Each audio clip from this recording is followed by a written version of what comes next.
Welcome to CBR TV. I'm Jonah Weiland on the CBR yacht at Comic-Con International. Sitting to my right are two of the stars from the CW's Arrow, Stephen Amell and Emily Bett Rickards. Thanks for coming out. Thank you.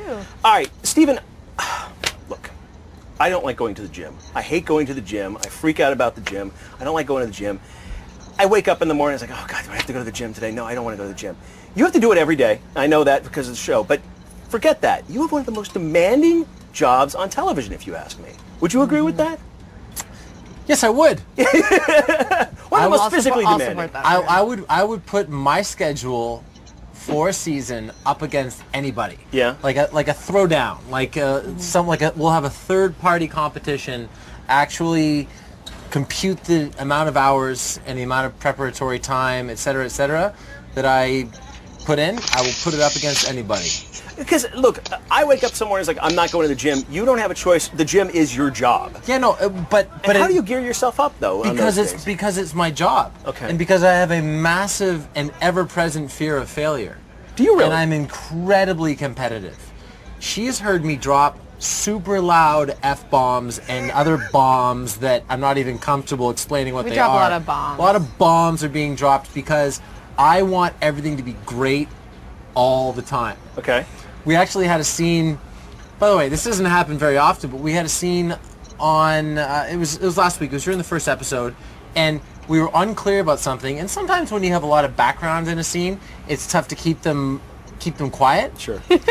And we were blocking out the scene, and I stopped and I went, no, it just, and all of a sudden, you could hear a pin drop. Yeah. Really?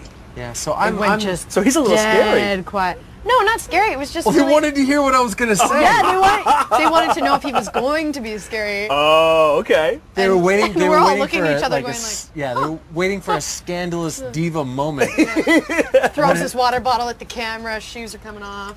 You didn't give him one, did you? No.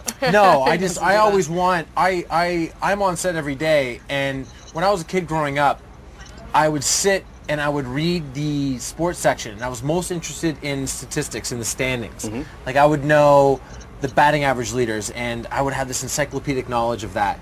That weird trait, the Will Hunting-esque knowledge of that section, has transferred over to the show. Mm-hmm. So when we're doing the show, I know that if a scene calls back, I'll be able to say, well, this calls back to episode 5, and we did this and that and the other thing. So I'm very, very particular. Huh.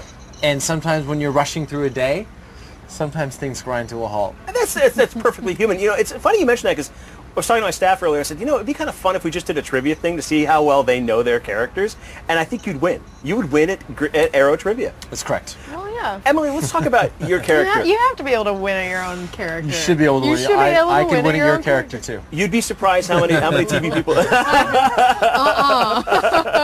There needs to be an Arrow Trivial Pursuit edition, and that's going to be what you guys do at night now. Exactly right. Emily, it'd actually be a lot of fun. I just want to play Jenga in the Foundry. That's all I want to do. Oh my God. Emily, talk about your character, because you know you came in. It's kind of a little one-off thing, and it kind of exploded and took on a life of its own. She took over. Were you expecting that? I mean, obviously you're probably hopeful. Like, I'd like to be a series regular, sure, but it wasn't even in my thought process. It was like, yes, I'm so glad that they want me on the show, and then they brought me back, and then all of a sudden this word regular was getting thrown around, and I mean, I was not really focused on the word or the title because I'd never been in that situation before. But yeah, it's exciting, it's thrilling, it's busy. I get to work with this guy. He's all right. How quickly, because you see it on screen and I see it with you two right now, how quickly did you and Stephen and David all kind of click? How quickly did that chemistry come together? Was it instant? May I? You may. The first time that I came around the corner, because we barely rehearsed, we just did a quick run through. The first time that I came around the corner and Emily reacted the way that she did, the smile that you saw from me was a total break of character. It was a totally legitimate, heartfelt, this is really funny. And I think to that point in the show, I'm not sure that Oliver had smiled. And so for me, personally, it was just an immediate, I remember talking to producers right after we shot that scene saying, that was a really fun scene to shoot. Emily was great, and she should come back. Wow. That's pretty cool. It's nice to have him in your corner. Yeah. No, that was a fun By day. the way, I'm 2% of the reason, maybe 1%. 99% rests here and doing a good job. But it can't hurt to have the series star on your side when you're walking into the show and you weren't even there from the first episode. You're an invading army of sorts. Yes, I'm invading. I'm an imposter, but your I'm part here to stay. Your part is pretty special. You hear these stories in Hollywood about there aren't smart roles for women in film and TV at times and stuff like that, and there's just too few of them. But in your case, yeah, I think that's right. In your case, you really are the smartest character in the room. As smart as Diggle is, as smart as Oliver is, you are the smartest girl in the room, and that's got to be a real pleasure, isn't it? She's smart in very she's smart at a lot of things, but I mean she does struggle with obviously social aspects and that sort of thing. There's different parts of IQ she's not flourishing in or she's not a genius in, but I love playing someone who's so intelligent and her intellect is almost it kind of bombards her sense of self in the social situation as well because it's so apparent. Yeah. And I think I love playing her. I love the words she gets to say. Yeah. Ultraviolet and like, oh gosh, there's so many lines that I've stumbled over in our scenes that I've been like take that back because it's so hard to get out with her rapid pacing. Yeah, it's true. Stephen, look, I think what's really fascinating about your character is in the popularity of the show. And you know what? I got to stop for a second. I totally screwed up, by the way. I have a Starling City baseball cap that I was going to wear at Starling City Rockets one, and I totally screwed it up for this entire interview. We should throw this out, don't you think? No, that's okay. You have one. We don't have one. Oh, really? You could debut it right now. It's not like we've seen it before. I've never seen that cap before. You can buy it off me. Really? You got. I'll trade. You know what? I'll trade you. I have stuff. What do you have? Oh man! I like this negotiating on camera. This is interesting. Well, I mean, first of all, let's remember that I can get a Starling City Rockets cap like that. Okay. It's true. So I'm not necessarily going to bring out the big guns. But, all right. I mean, if there's a particular thing on the show that you like, or maybe I could give you like an off-camera spoiler, like you could ask one question. Actually, no, that wouldn't work. No, you'll be in big That's trouble. a slippery slope. We have a lot of arrows. We do have a lot of arrows. I'm gonna have to talk to Mark Guggenheim about this. We'll see what we're gonna have to work. We're gonna work on this. But getting back to you for a second, what I think is very interesting about Arrow and its popularity is that Superman is the DC universe, Batman is the DC universe, but in a lot of ways, Arrow, because of its popularity, you've become another face of the DC universe more than even, say, Green Lantern, which struggled at the box office. But here Arrow is going into its second season. Does that, you talked about being a perfectionist earlier, does that pressure get to you, or does that just help drive you even more? Because you really are the face of DC Entertainment in a lot of ways now. It's, my idea for the show has always been, let's make it an honest representation of a very human, very fallible character. And,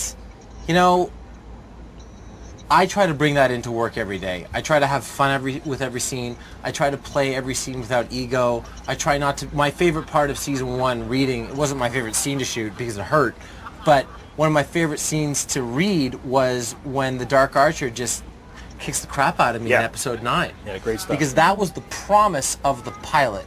That was what Diggle said to me when he joined on. Look, you're getting into this. It's going to be problematic. You're going to risk your life, etc., etc. You're going to get yourself killed. And I came so close so many times. So I don't feel any pressure other than just trying to make the most realistic show possible. As long as we are driving towards that line, and we do this all the time where we'll have a stunt. The stunt will be a little elaborate, and it'll be a big showpiece, and we'll come in and we'll try to find ways to dress it down. We'll try to find ways to make it less fancy, to make it more practical, to make it more linear, and people really respond to that stuff on the show. So I'm really happy with how it's done. I'm really happy that people have reacted so well, but I think it's because we're doing our best to take a fantastical story and a comic book character and superheroes and arrows and villains and make it as real and honest as possible. That's awesome. I enjoy the show, and I'll be honest, it's not necessarily my kind of show. I'm the Breaking Bad guy. I like the gritty dramas. Well, I'm the Breaking Bad guy. Are I love you? Breaking Bad, yeah. Great shows, but you know, what's so wonderful about this show is the mythology. I love the flashback stuff, and but most importantly, it's the characters. And you three with David are a lot of fun to watch together, and I think that's kind of what's helped ground this show, whereas maybe some other shows of a similar ilk maybe didn't connect with me or connect with audiences, because that character interaction, that relationship you guys all have with your mother, with your sister, is really, really strong, and I think that speaks volumes to the chemistry you guys all have and how that's developed on the show. Thank you. Thank you so much for coming out. Really appreciate you coming to the CBR Yacht here. Thank you. Thank you. I'm Jonah Weiland, and this is CBR TV.